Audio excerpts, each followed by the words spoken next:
see if a quorum is present. Thank you. Thank you, Madam Chair. Members of the committee, when I call your name, please respond. Walter Bouchard. Michelle Wilson. Beverly Janowski. Present. Thank you. Mike Denby. Present. Thank you. Steve Trussell. J.C. Porter. Dave Berry.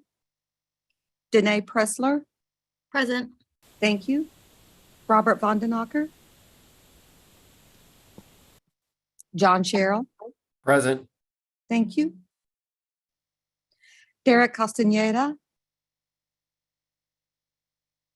Ed Stillings. Ron Gritman. Here. Thank you. Hondo Judd. Hondo Judd.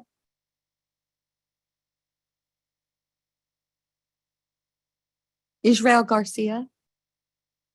Present. Thank you. Spencer Camps. Rick Williams. Kim Butler. Here. Thank you. Aaron Cooper. Present. Thank you. Deb Ferraro. Present. Thank you. William Beloy. Here. Thank you. Matt Potzler. Thank you. Scott DeBias. Present. Thank you. Ramona Simpson. Here. Thank you. Stephanie Lane. Present. Thank you. Kristen Watt. Present. Thank you. Tim Connor. Present. Thank you. Michelle Kamikawa.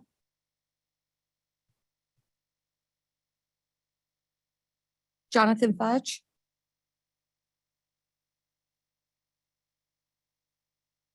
John Woods. Present. Thank you. Michael Chamberlain. Present. Thank you. Robert Forrest. Susie Stevens. Present. Thank you. Madam Chair, we have a quorum. Thank you, Lisa. A quorum is now present. The meeting of the MAG Air Quality Technical Advisory Committee is now called to order. For those around the table, please turn on your microphone when speaking. For those participating via Zoom, please state your name when making a comment or asking a question. The MAG public comment process allows members of the public to comment on items on today's agenda or on items that fall under MAG's jurisdiction.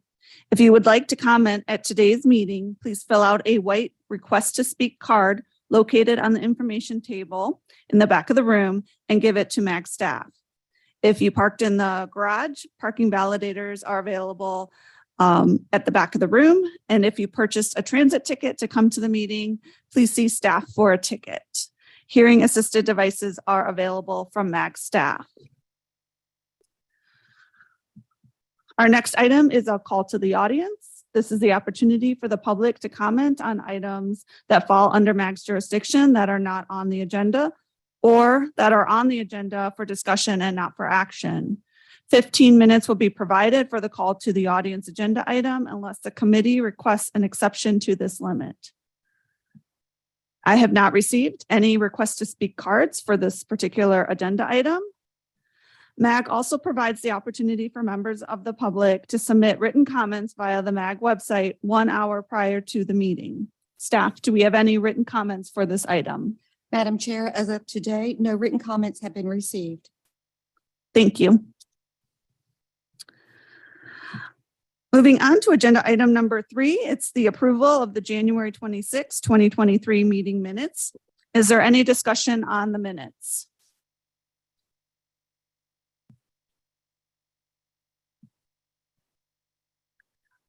Hearing none, prior to approval, do we have any members of the public who wish to comment on agenda item number 3? And that is a no. Staff, do we have any written comments for this item? Madam Chair, no written comments have been received. Thank you. Okay, so is there a motion to approve the January 26, 2023 meeting minutes? This Tim is Connor. Ramona. Oh, Okay. sorry. Go Ramona ahead, Ramona, go Simpson, ahead. Town of Queen Creek. I will motion to approve the January 26, 2023 meeting minutes. Tim Connor, second. Thank you both. So we have a motion from Ramona Simpson and a second from Tim Connor. Can I have a voice vote of those in the room? Those in favor, please say aye. And those opposed, please say nay. And those who wish to abstain from the vote, say abstain. Okay, now we will move on to a roll call vote of all members participating virtually, and Lisa Young will take that roll call vote. Thank you, Madam Chair. Members of the committee, when I call your name, please state your vote. Walter Bouchard. Michelle Wilson. Beverly Chanowski. Aye. Thank you. Mike Denby. Aye. Thank you. Steve Trussell. Danae Pressler. Aye. Thank you. Robert Vondenacker.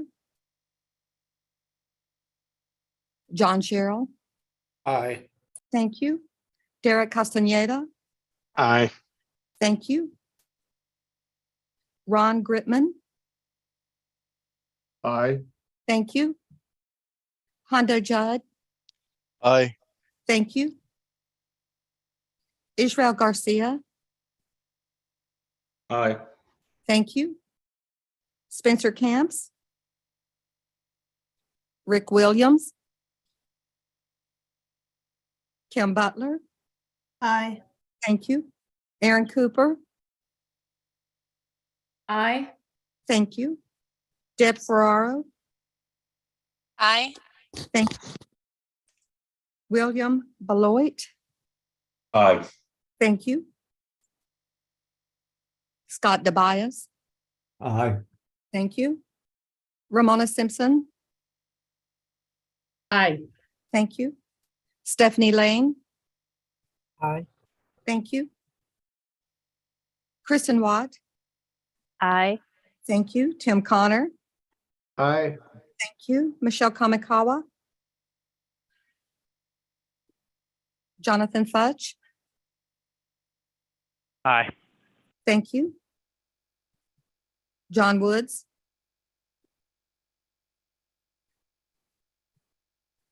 Michael Chamberlain. Aye. Thank you. Robert Forrest. Susie Stevens. Aye. Thank you. Madam Chair, we have a unanimous vote. Thank you. The minutes pass. Okay, moving on to agenda item number 4. Dean Giles, Maricopa Association of Governments, will be providing the presentation on the proposed transportation systems management and operations projects for fiscal year 2025 CMAQ funding. This action is for information, discussion, and recommendation to forward the evaluation of proposed transportation systems management and operations projects for fiscal year 2025 CMAQ funding to the MAG Transportation Review Committee and Intelligent Transportation Systems Committee for use in prioritizing projects. Thank you very much, Madam Chair and members of the Air Quality Technical Advisory Committee. On December 1st, 2022, MAG issued a call for transportation systems management and operations projects. Funding is available through the Federal Congestion Mitigation and Air Quality Improvement Program. Next slide, please. The purpose of the CMAQ program is to fund transportation projects and programs that will contribute to attainment of the federal air quality standards. And the Federal Highway Administration program guidance from November 12th, 2013 requires that an assessment of the project's estimated emission reduction benefits and cost effectiveness be completed prior to project selection to better inform the selection of CMAQ projects. Next slide, please. So with the call for projects that began on December 1st, 2022, I requested that the applications be submitted to MAG by January 13th, 2023. And 24 proposed projects were submitted to MAG and have been evaluated. A total of 9.4 million in CMAQ funding is available in fiscal year 2025. Next slide, please. MAG staff has conducted an evaluation of the proposed projects, and for the evaluation, MAG staff used the data that was provided in the project applications. In some cases, after reviewing the project applications, we do have to circle back with the applicant to get clarifying information. And MAG staff completed this work by February 13th. Typically, MAG staff has a short period of time to complete the CMAQ evaluation. MAG staff also used the MAG CMAQ methodologies. These are the methodologies that the committee reviewed in March of 2021. And the results of the evaluation are provided in attachment A.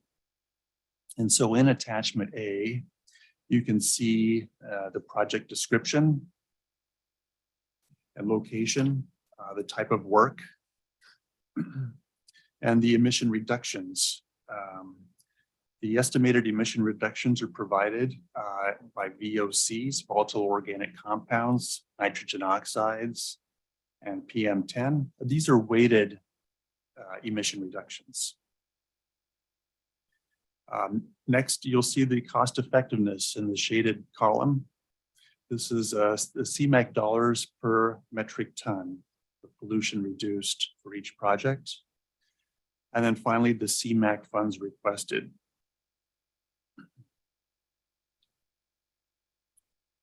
The results are provided in order of cost effectiveness in Table A. Next slide, please. So for the schedule on these projects, following today's meeting on March 1st, the ITS committee is scheduled to meet to rank the projects using the CMAQ evaluation. They also use other evaluation criteria to prioritize their projects. Next slide, please. And then on March 31st, the TRC may make a recommendation on the programming of projects. And then in April 2023, the MAG Management Committee may make a recommendation rather, and the Regional Council may approve the programming of projects in the MAG tip. Completes my presentation. Thank you for the presentation. Is there any discussion on this item?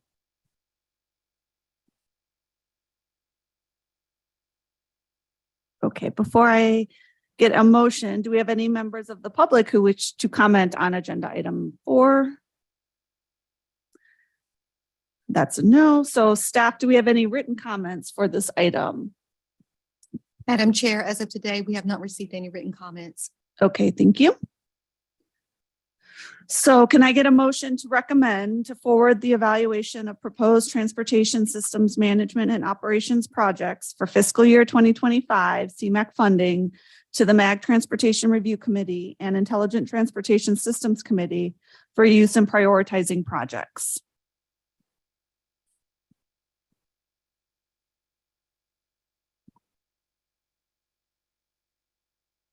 This is Danae Pressler with Avondale. So moved. Thank you. This is Deb Ferraro with City of Mesa. I second that. Thank you. We have a motion from Danae Pressler and a second from Deb Ferraro. Can I have a voice vote of those in the room? Those in favor say aye. Those opposed say nay. And those who wish to abstain from the vote say abstain. Okay, now we will be moving on. A roll call vote of all members participating virtually will be taken at this time by Lisa Young. Thank you, Madam Chair. When I call your name, please state your vote. Michelle Wilson. Beverly Janowski. Aye. Thank you. Mike Denby. Aye. Thank you. Danae Pressler. Aye. Thank you. Robert Vondenacker. Aye. Thank you. John Sherrill. Aye. Thank you. Derek Castaneda. Aye. Thank you. Ron Gritman. Aye. Thank you. Hondo Judd. Aye. Thank you. Israel Garcia. Aye. Thank you. Rick Williams. Aye. Thank you. Kim Butler. Aye. Thank you. Aaron Cooper. Aye. Thank you. Deb Ferraro. Aye. Thank you. William Beloit. Aye. Thank you. Scott DeBias. Aye. Thank you. Ramona Simpson. Aye. Thank you. Stephanie Lane. Aye. Thank you. Kristen Watt. Aye. Thank you. Tim Connor. Aye. Thank you. Michelle Kamikawa. Aye. Thank you. Jonathan Fudge. Aye. Thank you. John Woods.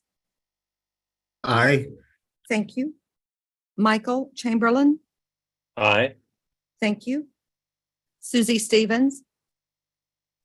Aye. Thank you.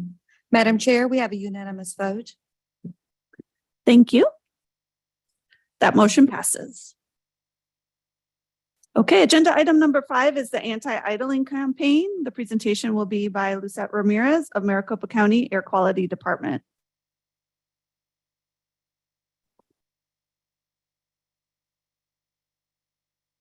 Thank you. As stated, my name is Lucette Ramirez, and I'm the Travel Reduction and Outreach Division Manager for the Maricopa County Air Quality Department. Please, next slide. The ozone non-attainment redesignation was recently updated on September 16, 2022. The EPA reclassified the region from marginal to moderate for the non-attainment for the ozone pollution standard. What does this mean? Increased regulatory requirements, an impact on drivers, businesses, and developing economy, and increased outreach efforts, and possibly additional control and contingency measures. Next slide, please.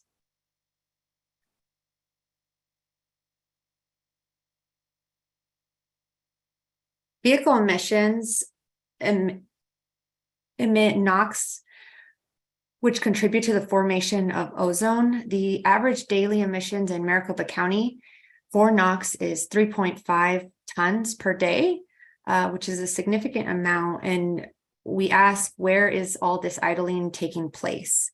Next slide, please. Idling comes from various vehicles at different locations.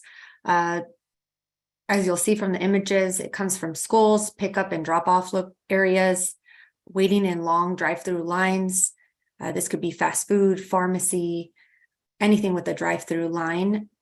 Airport passenger pickup and drop-off locations, and also at airports are the cell phone use lots. And then there's deliveries and loading and unloading zones. Next slide, please. So we have been promoting or educating our public regarding ozone, and part of our ozone outreach that we plan to enhance is adding the idling component to it.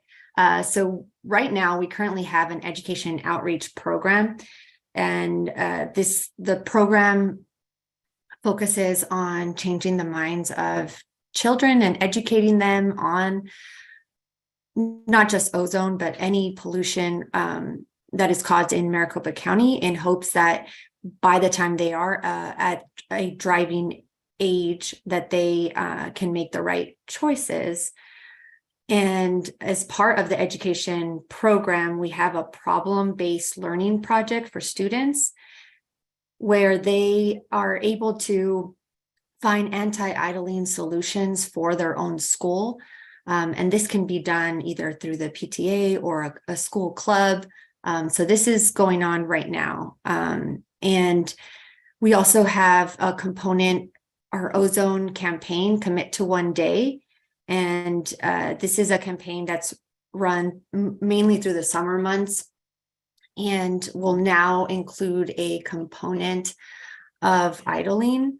The campaign helps to focus on different tips that one can take and committing to at least one of those tips per week. And that could include fueling after dark, carpooling, using public transportation, and now will feature idling or anti-idling, I should say. And then we also have our Mowing Down Pollution program that helps combat our ozone. And this is a lawn and garden equipment replacement program. So it's offered to commercial and residential. It's a program that offers vouchers after individuals turn in their gas-powered equipment. The vouchers can be used towards the cost purchase of new electric or battery-powered equipment.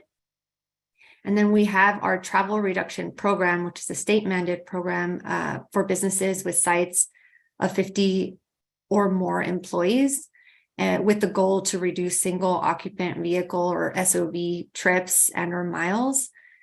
And then progress is tracked through the annual commute survey for employers and school sites. Next slide, please. So we've recently, within our own department, created an anti-idling committee that started this January. And we are in the process of creating solutions for, starting within our own organization, within Maricopa County, making sure that all of our internal and pickup and drop-off zones is to see if we can provide signage and educate our own teams to make sure that we are not idling before we ask others to join us in the reduction of idling. We also will focus on promoting the education outreach problem-based learning project that I mentioned earlier at schools, and really trying to get more schools to take on this project. We will also focus on anti-idling signage at airports, restaurant, drive-through, curbside pickups, school zones, pickup and drop off, and in our own permitted facilities. We will also have, as part of the campaign, we will run throughout the year. We currently run a Burn Cleaner, Burn Better campaign and a Commit to One Day campaign. So the off months that we're not promoting those, we will focus on the idling. So this will include media buys, television, radio, marketing, and with that, a shopping mall parking lot banners. Next slide, please.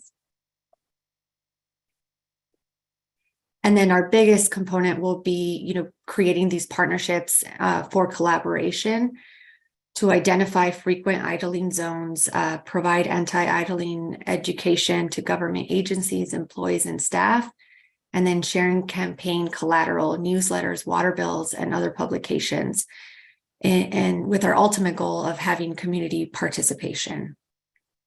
So we are in, again, this is all planning stages.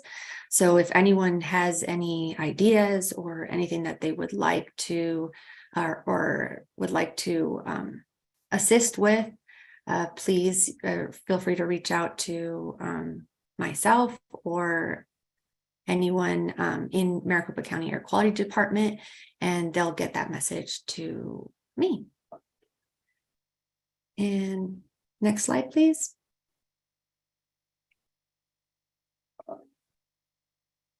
Sorry, I didn't ask you to turn the slide again, but next slide. That's it. Thank you. Thank you for that presentation. Do we have any questions?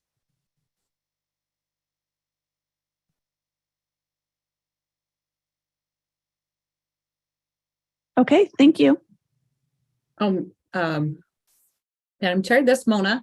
So I just wanted to make comment that that's great. You guys always do such great collateral, and it gives us in our towns and cities a really good effort to communicate and outreach to our residents, and we're always excited to have new content, and we'll help promote that through our various channels that we have. So we're excited to see the end result of that. Thank you. Thank you. And we will definitely share if we develop any online toolkit, we'll make sure that everyone has the resources and is able to easily have available what we offer for their own promotional purposes as well. Thank you. Thank you. Okay, agenda item number 6, update on planning efforts for a moderate area plan for the 2015 ozone standard. The presentation will be by Matt Poppin with the Maricopa Association of Governments. Yes, thank you, Madam Chair and members of the committee. I just have a brief update today for the committee. Basically wanting to get you aware of the schedule that's going to be happening with this plan. As we discussed in our last meeting, we anticipate having the Ramble report on the draft list of comprehensive new and available ozone precursor measures available. We are finishing that up right now. We're doing some back and forth editing with Ramble, and so we're hoping to send that out to the committee either Friday, March 3rd or Monday, March 6th. So be on the lookout. As soon as we get that finalized, we want to get that out to the committee members so they can take a look at that and review the report. Additionally, we have March 14th scheduled as a date for a workshop on that final report, as well as the draft suggested list of measures. So I will be sending out a memo, most likely when the report is available, with the report, as well as a draft list of suggested measures that will mirror many of the measures that are in that report. So March 14th, we'll be getting out a notice to you. Hopefully all who can attend can come to that. It'll be a time to have questions on the report, time to have questions on the suggested list before we go to committee action, which would be March 23rd to recommend that suggested list onto management committee and then adoption by regional council. I just want to say, I know this is an accelerated timeline. We've talked about this before. We've tried to get the information out to the committee members as quickly as possible, but given how important it is to get measures in place, we want to move quickly with this. So please take all opportunity to comment to us, even outside the workshop as needed. But if you can come to that workshop again on Tuesday, March 14th, I think that'll be very helpful in guiding us on presenting that suggested list of measures at our next March 23rd committee meeting. So that's the update for now. If there's any questions, I'm available to entertain those. Thank you for that update. Do we have any questions? Madam Chair, I have one question. Go ahead. This is Danae Pressler with Avondale. And Mr. Poppin, what time is the workshop on the 14th? I think it's going to be 1:30 again. We'll send out a memo confirming that soon, but that's the plan. It'll be 1:30 probably. You'll schedule it through till 4:30. Give us 3 hours again to discuss. And if folks need to come in and out, that's fine as well. And it will be held both virtually and you can show up to this room as well. Okay, thank you. Do we have any other questions?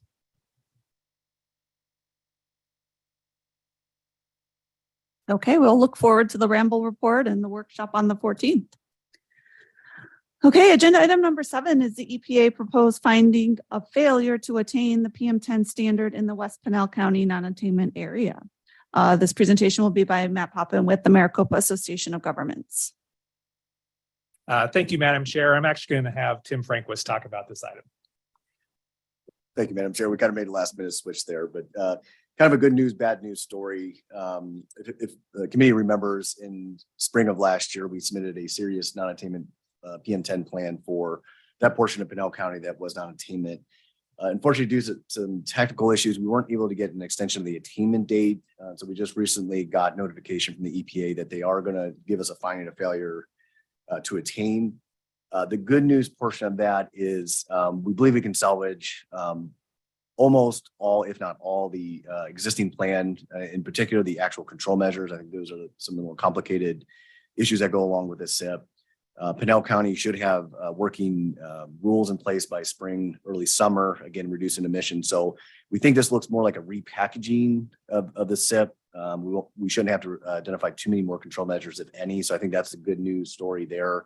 But we will have to go through the iterations, the work, and then the repackaging of that SIP. So kind of in a nutshell, not the news we kind of wanted, but I think, with all the great work the community members did, the business community did to identify control measures, those are still all very much applicable. We'll be able to leverage those for this next plan, and should, like I say, be a relatively short turnaround. I believe we get now a new attainment date of 2026, or somewhere in that time frame.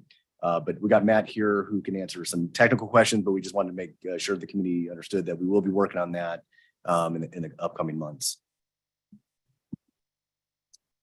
Yeah, I would just add that with that, so what the requirement will be a 5% plan is what we'll be required to submit. So 5% reduction in emissions until we're able to demonstrate attainment. And the due date of this plan is set in the Clean Air Act. It will be due December 31st, 2023. But as Tim mentioned, we believe that the controls in place in the Serious Area Plan and the emission reductions achieved by those controls are enough to let us meet that 5% reductions. Basically, the 5% reductions will start in 2024, and we have an attainment date of 2026 that we're keeping. And we have about a 17% reduction. So we have a little bit more than the 15% that we would be required for those 3 years. So as Tim mentioned, it's largely repackaging the Serious Area Plan into a 5% plan for EPA. Okay, thank you for that. Do we have any questions for Matt or Tim?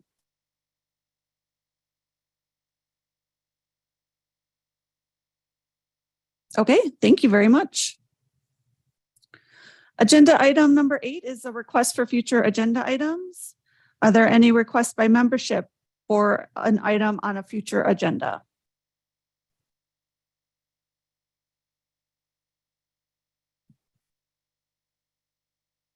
Okay, hearing none. Business is now concluded. Is there a motion to adjourn the meeting? This is John Charles, so moved. Thank you, John.